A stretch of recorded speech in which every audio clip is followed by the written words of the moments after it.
नमस्कार दोस्तों, मैं रीना आपके अपने channel Reena kitchen recipe and blogs में स्वागत करती हूँ। तो आज हम सुनेंगे वैभव लक्ष्मी व्रत कथा। किसी शहर में अनेक लोग रहते थे। सभी अपने अपने कामों में लगे रहते थे। किसी को किसी की परवाह नहीं थी। भजन कीर्तन भक्ति भाव दया माया परोपकार जैसे संस्कार कम हो गए थे।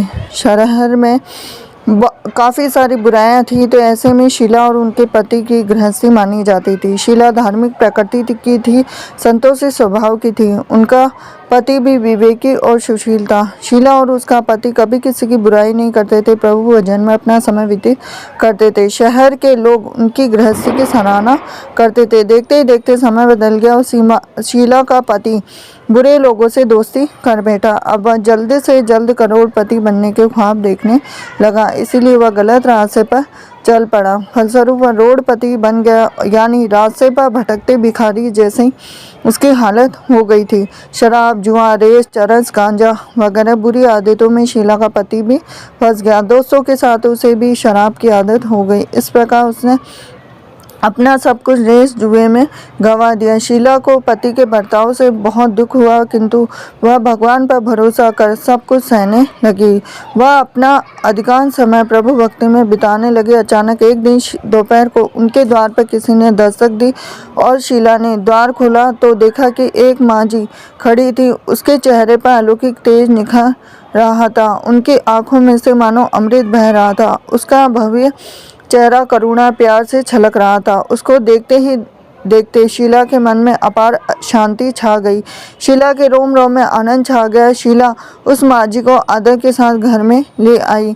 घर में बिठाने के लिए कुछ भी नहीं था। शीला ने सकुचा के फटी हुई चादर पर उसको बिठाया। माँ जी बोली, क्यों शीला, मुझे पहचाना नहीं? हर शुक्रवार को लक्ष्मी जी के मंदिर में भजन कीर्तन के समय मैं वहाँ आती हूँ। उसके बावजूद शीला कुछ समय नहीं पा रही थी। फिर माँ जी बोली कि तुम बहुत दिनों से मंदिर नहीं आई, अतः मैं तुम्हें देखने चली आई। माँ जी के अति प्रेम भरे शब्दों से शीला का हृदय पिघल गया और उसके आंखों में आंसू आ गए। बिलक बिलक कर रोने लगी। माँ जी ने कहा, बेटी, सुख और दुख तो धूप और छाव जैसे होते हैं। धैर्य रखो बेटी, मुझे तेरी सारी परेशानी बता। तो माँ जी के व्यवहार से शीला को काफ़ी सबल मिला और सुख की आस में उसने माँ जी को अपनी सारी कहानी कह सुनाई। कहानी सुनकर माँ जी ने कहा कि कर्म की गति न्यारी होती, हर इंसान को अपने कर्म भुगतने पड़ते, इसलिए तू चिंता मत कर। अब तू कर्म भुगत चुकी है, अब तुम्हारे सुख के दिन अवश्य आएंगे। तू तो माँ लक्ष्मी की भक्त है। माँ लक्ष्मी जी तो प्रेम और करुणा के अवतार है। वे अपने भक्तों पर हमेशा ममता रखती है, इसीलिए तू धैर्य रखकर माँ लक्ष्मी जी का व्रत कर, इससे सब कुछ ठीक हो जाएगा। शीला के पूछने पर माँ जी ने उसे व्रत की सारी विधि भी बताई। माँ जी ने कहा, बेटी, माँ लक्ष्मी जी का व्रत बहुत सरल है, इसे वर लक्ष्मी भी कहा जाता है। शीला ये सुनकर आनंदित हो गई और शीला ने संकल्प करके आंखें खोली तो सामने कोई भी नहीं था। वह विस्मित हो गई थी।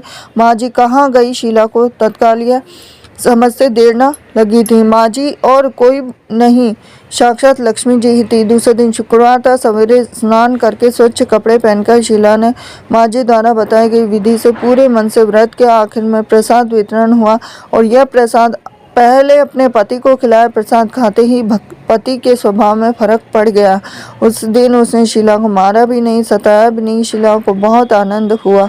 उनके मन में वैभव लक्ष्मी व्रत की श्रद्धा बढ़ गई। शीला ने पूर्ण श्रद्धा भक्ति से 21 शुक्रवार तक वैभव लक्ष्मी व्रत किया और 21वें शुक्रवार को माँ जी के कहे मुताबिक उद्यापन विधि करके 7 स्त्रियों को वैभव लक्ष्मी व्रत की 7 पुस्तकें उपहार में दी। फिर माता जी के धन लक्ष्मी स्वरूप की छवि को वंदन करके भाव से मन ही मन प्रार्थना करने लगे कि हे माँ धन लक्ष्मी, मैंने आपका वैभव लक्ष्मी व्रत करने की मन्नत मांगी थी और वह आज पूर्ण किया है। माँ, मेरी हर विपत्ति दूर करो, हमारा सबका कल्याण करो। जिसे संतान न हो उसे संतान देना, सौभाग्यवती स्त्री का सौभाग्य अखंड रखना और कुंवारी लड़की को मन भवन पति देना। जो आपका यह चमत्कारी वैभव लक्ष्मी व्रत करे उसकी सब विपत्ति दूर रखना, सभी को सुखी करना। हे माँ, आपकी अपार महिमा है। ऐसा बोलकर लक्ष्मी जी के धन लक्ष्मी स्वरूप की छवि को प्रणाम किया। व्रत के प्रभाव से शीला का पति अच्छा आदमी बन गया और कड़ी मेहनत करके व्यवसाय करने लगा। तुरंत शीला के गिरवी रखे गहने छुड़ा लिए और घर में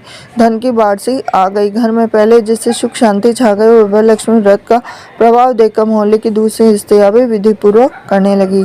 तो ये थी लक्ष्मी जी की व्रत कथा। हरे कृष्ण।